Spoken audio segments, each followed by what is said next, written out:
ఇది ఉప్పిండి.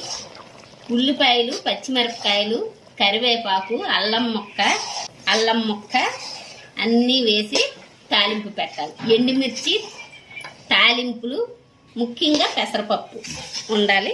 అన్నీ కలిపి తాలింపు పెట్టాలి. మనం ఉప్మాకి ఎలా తాలింపు పెట్టుకుంటాం అలాగా 1 by 1 వేసుకోవాలి. వేసుకున్న తర్వాత చింతపండు పుల్ల వేయాలి. పుల్ల వేసిన తర్వాత ఒక గ్లాస్కి 2 గ్లాసులు పుల్ల అనమాట. మనం పిండి 1 గ్లాస్ అనుకోండి, పుల్ల 2 గ్లాసులు వేయాలి. వేసి ఎసరు మరుగుతున్నప్పుడు ఉప్పు వేసుకొని, ఉప్పు సరిపడా ఎసట్లోనే చూసిన తరువాత మనం ఉప్పిండికి పిండి వేయాలి.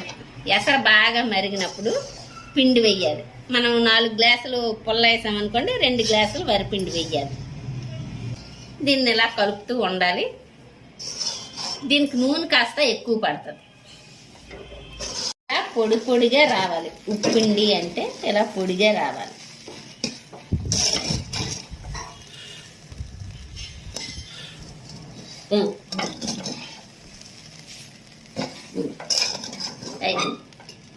తినేది